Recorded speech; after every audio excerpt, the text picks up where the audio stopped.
ನಮಸ್ಕಾರ, ನಾನು ಸುಶೀಲಾ ದಾಮಗೇರಿ, ಉತ್ತರ ಕನ್ನಡದ ಮೂಲದವಳು, ಇರೋದು ಮೈಸೂರಲ್ಲಿ. ಅಮೂಲ್ ಅವರು ಇವತ್ತೊಂದು ಅವಕಾಶ ಕೊಟ್ಟಿದ್ದಕ್ಕೆ ನಾನು ಅವರ ಪ್ರಾಡಕ್ಟ್ ಅನ್ನು ಉಪಯೋಗಿಸಿ ಇವತ್ತು ಒಂದು ನಮ್ಮಲ್ಲಿ ಮಾಡುವಂತ ಸಾಂಪ್ರದಾಯಿಕ ಅಡಿಗೆಯಲ್ಲಿ ಮಾಡುವಂತ, ಅದು ನವರಾತ್ರಿಯಲ್ಲಿ ಸ್ಪೆಷಲ್ ಆಗಿ ಮಾಡುವಂತ ಮುಳುಕ ಅಥವಾ ಸುಟ್ಟೇವು ಅಂತ ಹೇಳುವಂತದ್ದು ಟ್ರೆಡಿಷನಲಿ. ಇದು ಅಮೂಲ್ ಅವರ rice, basmati rice, Sona Masoori rice ಮತ್ತು ಆಕಳ ಹಸುವಿನ ಶುದ್ಧ ಹಸುವಿನ ತುಪ್ಪ ಬಳಸಿ ಇವತ್ತು ಮುಳುಕ ಅಥವಾ ಸುಟ್ಟೆವು ಅಂತ ಹೇಳುವಂತದ್ದು ನಮ್ಮಲ್ಲಿ ಟ್ರೆಡಿಷನಲ್ ಆಗಿರುವಂತದ್ದು. ಅದನ್ನು ಮಾಡ್ತಾ ಇದ್ದೀನಿ. ಶುರು ಮಾಡೋಣ. ಸೋನಾ ಮಸೂರಿ ಅಕ್ಕಿಯನ್ನು ನಾನು ಈ ಗ್ಲಾಸ್ ಅಲ್ಲಿ 1.5 ಗ್ಲಾಸ್ ತಗೊಂಡಿದ್ದೀನಿ. ಅದನ್ನು 4 ಗಂಟೆ ನೆನೆಸಿದ್ದೀನಿ. ಅದನ್ನು ನೆನೆಸಿ ನಾನು ಮಿಕ್ಸಿಗೆ ಹಾಕಿಟ್ಕೊಂಡಿದ್ದೀನಿ ಆಲ್ರೆಡಿ. ಅದಕ್ಕೆ ನಾನು ತೆಂಗಿನ ತುರಿ ಸ್ವಲ್ಪ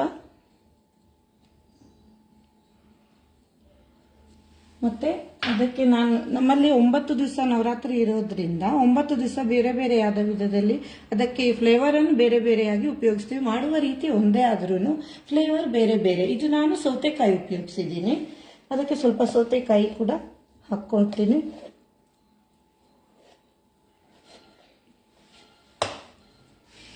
ಜೊತೆಗೆ ಅದು ರುಚಿಗೆ ನಾವು ಬೆಲ್ಲ ಉಪಯೋಗಿಸಿ ಸ್ವೀಟ್ ಆಗಿರೋದ್ರಿಂದ ಬೆಲ್ಲ ಉಪಯೋಗಿಸಿದ್ರು ರುಚಿಗೆ ಬೇಕಾಗುವಷ್ಟು ಒಂದು ಚೂರು ಉಪ್ಪನ್ನು ನಮ್ಮಲ್ಲಿ ಉಪಯೋಗಿಸ್ತೀವಿ. ಅದು ದೇವರಿಗೆ ಉಪಯೋಗಿಸಲ್ಲ, ಇದು ನಾವೇ ತಿನ್ನೋದ್ರಿಂದ ಉಪಯೋಗಿಸ್ತಾ ಇದ್ದೀನಿ. ದೇವರಿಗೆ ನೈವೇದ್ಯಕ್ಕೆ ಮಾಡುವಾಗ ಉಪ್ಪನ್ನು ಉಪಯೋಗಿಸಲ್ಲ. ಈಗ ಒಂದು ಚೂರು ರುಚಿಗೆ ಬೇಕಾಗುವಷ್ಟು ಉಪ್ಪನ್ನು ಕೂಡ ಸೇರಿಸ್ಕೊಂಡು ಮಿಕ್ಸಿ ಮಾಡ್ಕೊತಾ ಇದ್ದೀನಿ.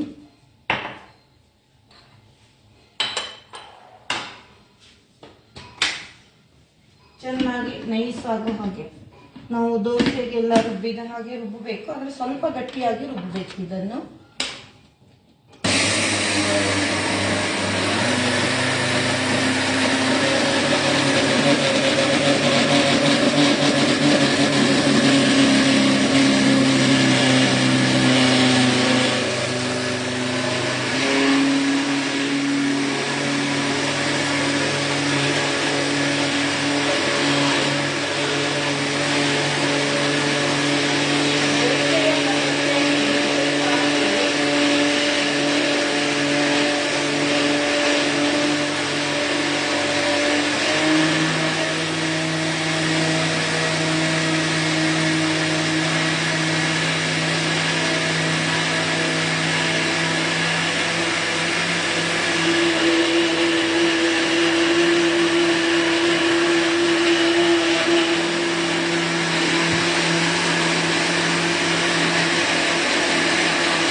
ಅದು ಆಗ ಫುಲ್ ಆಗಿತ್ತು ಮಿಕ್ಸಿ, ಅದಕ್ಕೋಸ್ಕರ ಹಾಕಿಲ್ಲ.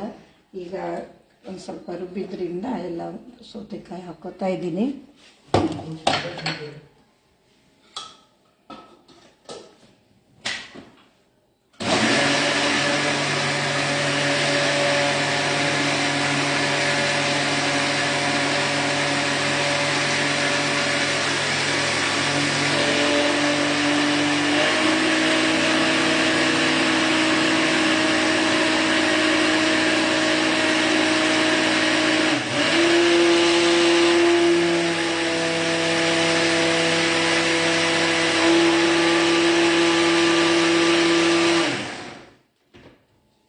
ಮಿಕ್ಸಿ ಆಗಿದೆ.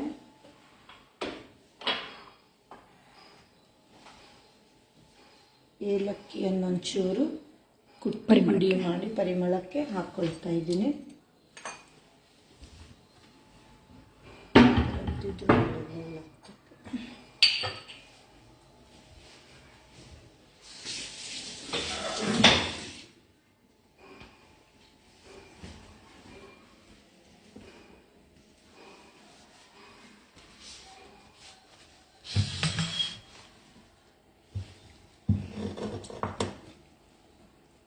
ರುಬ್ಲಿಕ್ಕೂ ಹಾಕ್ಬೋದಲ್ವಾ? ರುಬ್ಬವಾಗಲು ಹಾಕೊಳ್ಬಹುದು. ಪೂರ್ತಿ ಹಿಟ್ಟು ಇದಕ್ಕೆ ಉಪಯೋಗಿಸುವುದಾದ್ರೆ, ಅದೀಗ ನಾನು ಜಾಸ್ತಿ ಆದ್ರೆ ದೋಸೆ ಕೂಡ ಮಾಡಬಹುದು ಅದರಲ್ಲಿ. ಅದಕ್ಕೋಸ್ಕರ ಅದಕ್ಕೆ ಏಲಕ್ಕಿ ಹಾಕ್ತಾ ಇಲ್ಲ. ಇಲ್ಲಿ ಬೆಲ್ಲವನ್ನು ಜಜ್ಜಿ ನಾನು ಸೋಸಿ ಇಟ್ಕೊಂಡಿದ್ದೀನಿ ಕುದಿಯಕ್ಕೆ. ಅಂದ್ರೆ ಅಂಗಡಿಯ ಬೆಲ್ಲ ಆದ್ರಿಂದ ಅದು ಅಚ್ಚು ಬೆಲ್ಲದಲ್ಲಿ ಕಸ ಇರೋದ್ರಿಂದ ಅದನ್ನು ಅರಿಸಿ ಇಟ್ಕೊಂಡಿದ್ದೀನಿ ಕುದಿಯಕ್ಕೆ. ಈ ಬೆಲ್ಲಕ್ಕೆ ಬೇಕಾಗಿರುವಷ್ಟು ಹಿಟ್ಟನ್ನು ಮಾತ್ರ ಉಪಯೋಗಿಸ್ತಾ ಇದ್ದೀನಿ ನಾನು. ಪರಿಮಳಕ್ಕೆ ತಕ್ಕಷ್ಟು ಬೇಕಾಗುವಾಗ ನಮ್ಮ ಇಷ್ಟದಂತೆ ಏನನ್ನು ಕೂಡ ಹಾಕೊಳ್ಬೋದು. ನಾನು ಏಲಕ್ಕಿ ಉಪಯೋಗಿಸಿದ್ದೀನಿ.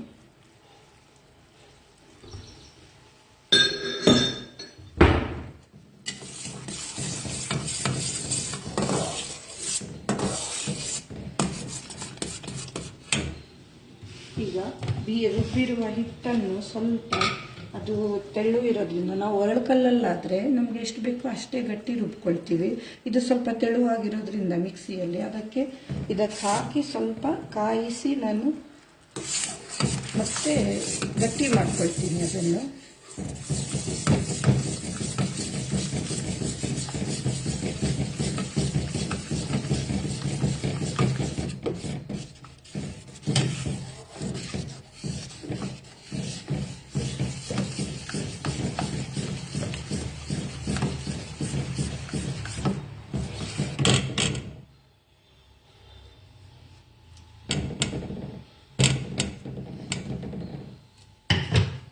ನನಗೆ ಸಹಾಯ ಮಾಡೋಕ್ಕೆ ಅಂತ ನಮ್ಮ ಬೀಗರಿದ್ದಾರೆ.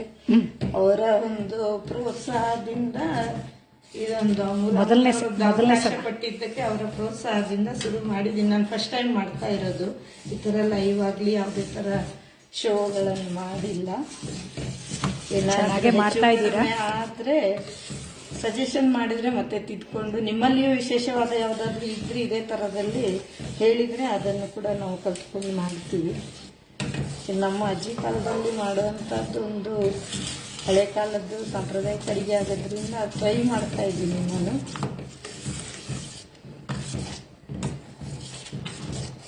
ಈ ರೀತಿ ಕಾಸಿಟ್ಕೊಂಡ್ರೆ ತುಂಬಾ ದಿವಸ ಇರುತ್ತಲ್ವಾ? ಏನೂ ಆಗಲ್ಲ. ಯಾವಾಗ ಬೇಕೋ ಅವಾಗ ನಾವು ಅದನ್ನು ಒಂದೆರಡು ದಿವಸ ಇಟ್ಕೊಂಡು ಮಾಡ್ಕೊಂಡು ಬಿಸಿಯಾಗಿ ಮುಳುಕ ಮಾಡಿ ತಿನ್ನಬಹುದು.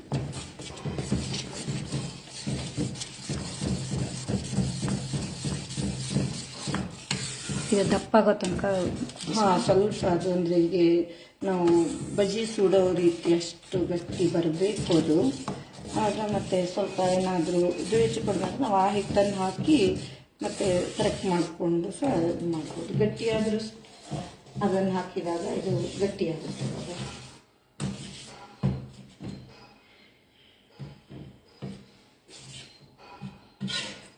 ನಾವು ಅಂದರೆ ಬಜ್ಜಿ ಥರ ಇದಕ್ಕೆ ಬೋಂಡಾ ಥರ ಬಿಡೋ ಹಾಗೆ ಬರಬೇಕು.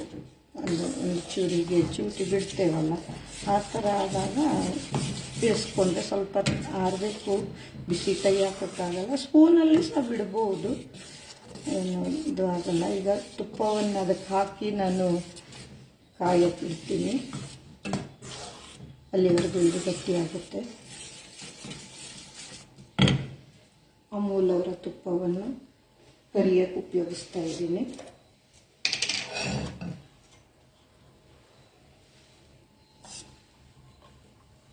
ತುಪ್ಪದಲ್ಲಿ ಕರೆದ್ರೆ ರುಚಿ ಜಾಸ್ತಿ ಇರುತ್ತೆ. ಎಣ್ಣೆಯಲ್ಲೂ ಸಹ ತುಪ್ಪ ಆಗದೇ ಇರೋರು ಮಾಡಬಹುದು.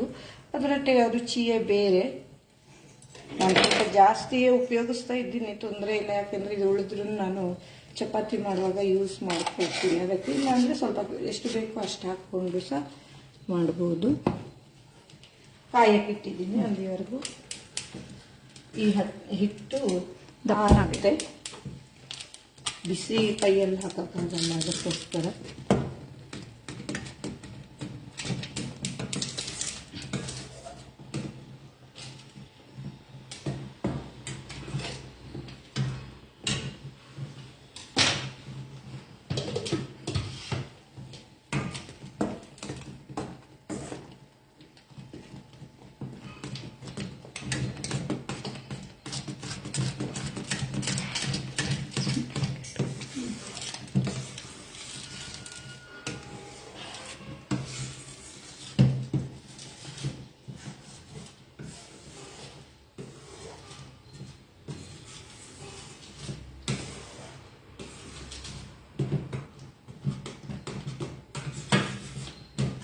ಇಷ್ಟ ಆಗಿದೆ ಅದೀಗ.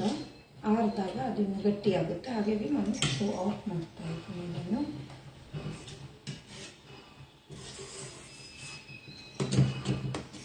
ಆರಿದ ಮೇಲೆ ಗಟ್ಟಿಯಾಗಿ ಬರುತ್ತೆ. ಹಾಂ,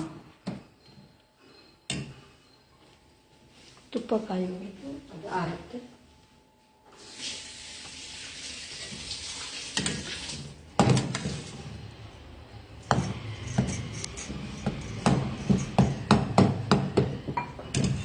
ಆರಕ್ಕೋಸ್ಕರ ಹಾಕ್ಕೊಳ್ತೀನಿ.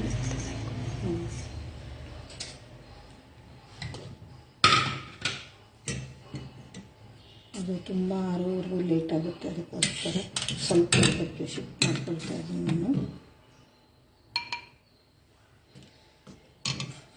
ಆರಿದ್ರೆ ನಾವು ಕೈಯಿಂದನೇ ಮಾಡ್ಬೋದು.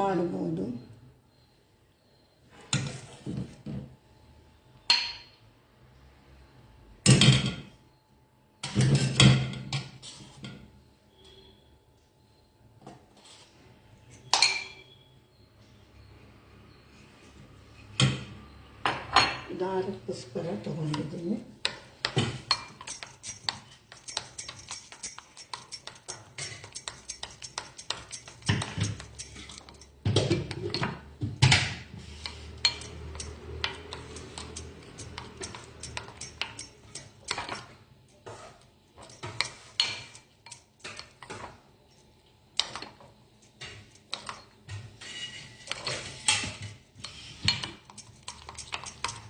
ಇದಕ್ಕೆ 2 ಸ್ಪೂನ್ ಇದನ್ನು ಹಾಕಿದಾಗ ಇದು ಗಟ್ಟಿಯಾಗುತ್ತೆ. ಮತ್ತು ಅದು ನೋಡಿಕೊಂಡು ತುಂಬಾ ಸಾಫ್ಟ್ ಆಗಿದ್ದರೆ ಬೇಕು ಅಂದಾಗ ಇದನ್ನು ಮತ್ತೆ ಇದಕ್ಕೆ ಮಿಕ್ಸ್ ಮಾಡ್ಕೋಬೋದು. ತುಪ್ಪದಲ್ಲಿ ಇಟ್ಟು ನೋಡಿ ನಾವು ಹಾಕ್ಕೊಳ್ಬೋದು.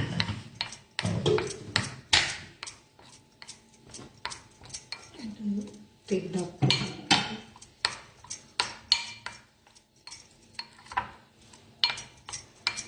ಆದರೆ ಉರಿಯನ್ನು ಮಾತ್ರ ಇದು ತುಪ್ಪ ಆಗಿರೋದ್ರಿಂದ ಸಣ್ಣ ಉರಿಯಲ್ಲಿಯೇ ಬೇಯಿಸಬೇಕು. ಮತ್ತು ಅದು ನಿಧಾನವಾಗಿ ಬೇಯೋದ್ರಿಂದ ಸಿಹಿ ಆಗಿರೋದ್ರಿಂದ ಎಲ್ಲ ಚಿಕ್ಕ ಉರಿಯನ್ನು ಇಟ್ಕೊಂಡೇ ಬೇಯಿಸುವಂಥದ್ದು. ತುಂಬ ದೊಡ್ಡದಾದರೆ ಚೆನ್ನಾಗಿ ಬರಲ್ಲ, ಅದು ಹೊರಗಿನಿಂದ ಕತ್ತೋಗುತ್ತೆ, ಒಳಗೆ ಬೇಯಲ್ಲ. ಅದರಿಂದ ನಾವು ಉರಿಯನ್ನು ಸಣ್ಣದಾಗಿ ಮಾಡ್ಕೊಳ್ಬೇಕು.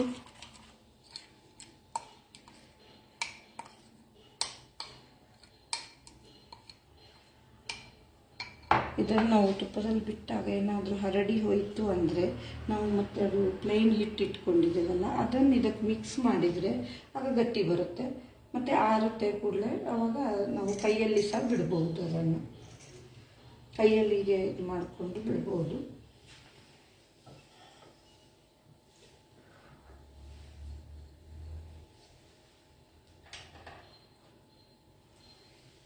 ಕೈಯಲ್ಲಿ ಬಿಡುವುದಾದರೆ ನಾವು ಸ್ವಲ್ಪ ನೀರನ್ನು ತಗೊಂಡು ಕೈಗೆ ತಾಗಿಸ್ಕೊಂಡು ಅದರಲ್ಲಿ ಸಹ ಬಿಡಬಹುದಾಗ. ಹೀಗೆ ಕೈಗೆ ನೀರು ತಾಗಿಸ್ಕೊಂಡು ಮತ್ತು ಇದನ್ನು ಹೀಗೆ ಕೈಯಲ್ಲಿ ತಗೊಂಡು ಬಿಡೋಕ್ಕಾಗುತ್ತೆ. ನಾನು ಬಿಸಿಯಾಗಿದೆ ಅಂತ ಟ್ರೈ ಮಾಡ್ತಾ ಇದ್ದೀನಿ. ಇಲ್ಲ, ಇನ್ನೂ ಕಾಯಬೇಕು.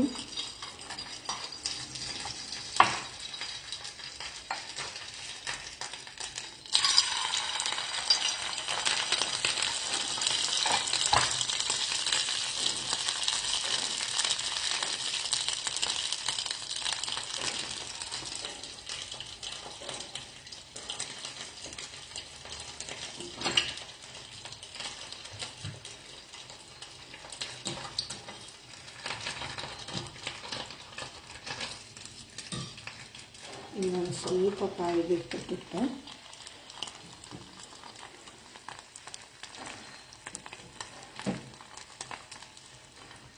ಅಮೂಲ್ ಅವರು ನನಗೆ ನನ್ನಂಥವರಿಗೆ ಫಸ್ಟ್ ಟೈಮ್ ನಾವು ಮಾಡ್ತಾ ಇರೋದಕ್ಕೆ ಅವಕಾಶ ಕೊಟ್ಟಿದ್ದಕ್ಕೆ ಅವರಿಗೆ ಕೂಡ ಧನ್ಯವಾದ. ಪ್ರೋತ್ಸಾಹಿಸಿದ್ದು ನಮ್ಮ ಬೀಗರು, ಅವರಿಗೂ ಕೂಡ ಧನ್ಯವಾದಗಳು.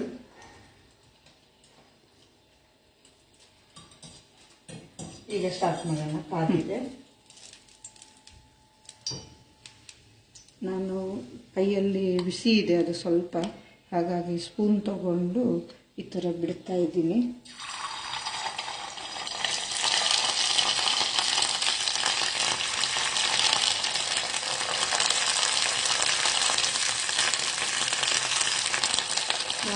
ಇದನ್ನು ನವರಾತ್ರಿಯಲ್ಲಿ ಬಾಳೆಹಣ್ಣು ಉಪಯೋಗಿಸ್ತೀನಿ, ಇಲ್ಲ ಅಂದರೆ ಸೌತೆಕಾಯಿ ಇದು ನಾನು ಉಪಯೋಗಿಸಿದ್ದೀನಿ. ಆಮೇಲೆ ಹಲಸಿನ ಹಣ್ಣಿನ ಸೀಸನ್ನಲ್ಲಿ ಅದೇ ತುಂಬ ಜನ ಹಲಸಿನ ಹಣ್ಣಲ್ಲಿ ಮಾಡ್ತಾರೆ, ಆದರೆ ನಾವು 9 ದಿನ ಬೇರೆ ಬೇರೆ ವೆರೈಟಿ ಮಾಡೋದ್ರಿಂದ ಅಲ್ಲಿ ನಮ್ಮಲ್ಲಿ ಅಕ್ಕಿ ಅನ್ನುವಾಗ ಮುಸುರೆ ಅನ್ನೋದೊಂದಿದೆ, ಅದಕ್ಕೋಸ್ಕರ ಮತ್ತೆ ತಿನ್ನೋಕ್ಕಾಗಲ್ಲ ಅಂತೇಳಿ ಗೋಧಿ ಹಿಟ್ಟಲ್ಲಿ ಕೂಡ ಮಾಡ್ತೀವಿ. ನನಗೆ ಅಮೂಲ್ ಅವ್ರಿಗೆ ಗೋಧಿ ಹಿಟ್ಟು ಸಿಕ್ಕಿರಲಿಲ್ಲ, ಹಾಗಾಗಿ ನಾನು ಅಕ್ಕಿಯನ್ನು ತೊಗೊಂಡು ಅಕ್ಕಿಯಲ್ಲಿ ಮಾಡ್ತಾ ಇದ್ದೀನಿ. 9 ದಿವಸಕ್ಕೆ 9 ವೆರೈಟಿಯಲ್ಲಿ ಸಹ ಮಾಡ್ತಾರೆ. ಮಾತಾಡೋದ್ರಲ್ಲಿ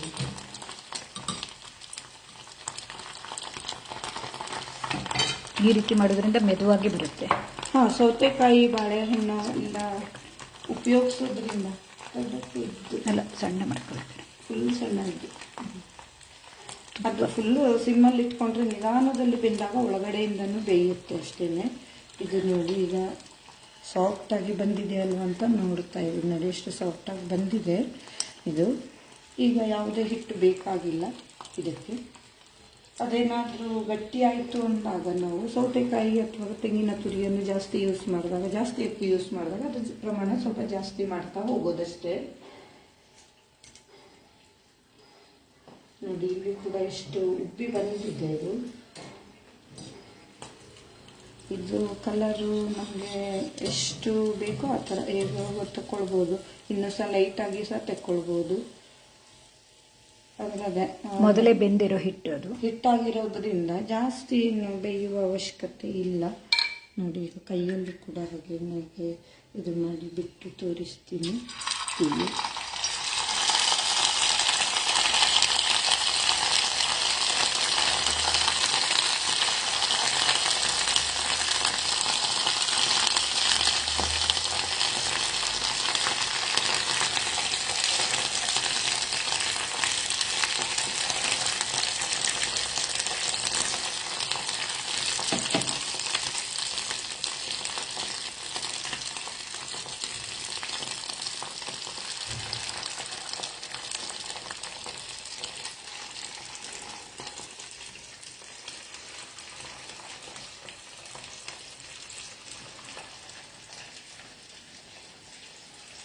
ಸ್ವೀಟು ಉಪ್ಪು ನಮ್ಮ ಟೇಸ್ಟಿಗೋಸ್ಕರ ಹಾಕ್ಕೊಳ್ಬೋದು.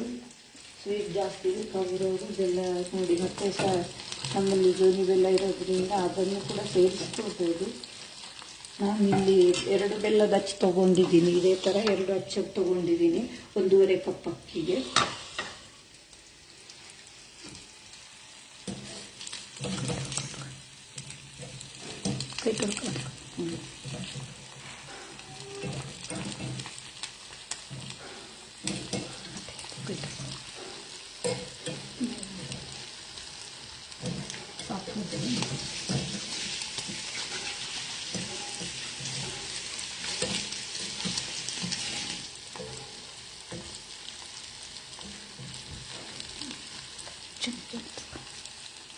ಚಮಚ ಮಾಡಿ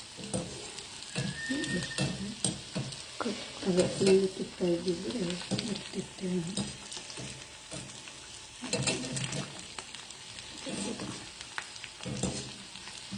ಇದನ್ನು ನಾವು ಪಡ್ಡು ಹಂಚಲ್ಲಿ ಹಾಕಿ ಕೂಡ ಮಾಡ್ಬೋದು.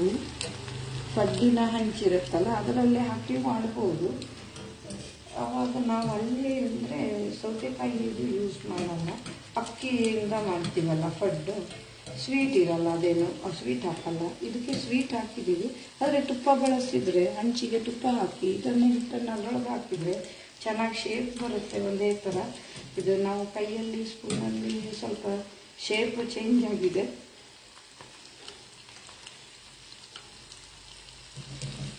ಆದರೆ ಉರಿ ಮಾತ್ರ ದೊಡ್ಡ ಮಾಡಬಾರ್ದು ಯಾವತ್ತಕ್ಕೂ. ಯಾಕೆಂದರೆ ಚಿಕ್ಕ ಉರಿಯಲ್ಲಿ ಬೆಂದಾಗಲೇ ಅದು ಬೇಯೋದು, ಇಲ್ಲ ಅಂದರೆ ಒಳಗಡೆ ಬೇಯಲ್ಲ, ಹೊರಗಿನಿಂದ ಕಪ್ಪಾಗಿಬಿಡುತ್ತೆ ಬೇಗ.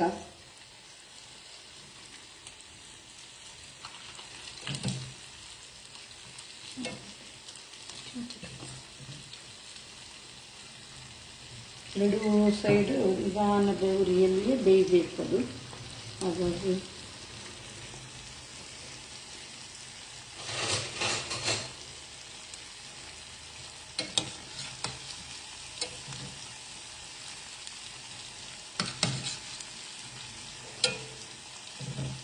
ಹಿರಿಯರೆಲ್ಲ ಇನ್ನೂ ಚೆನ್ನಾಗಿ ಮಾಡ್ತಾರೆ.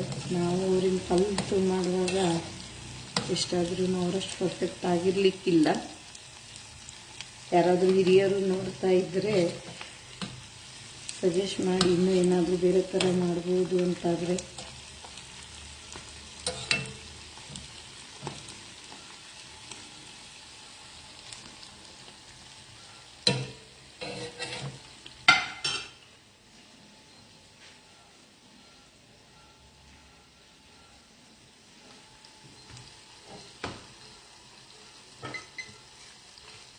ಸರ್ವಿಂಗ್ ಬೌಲಿಗೆ ತೆಗಿತೀನಿ.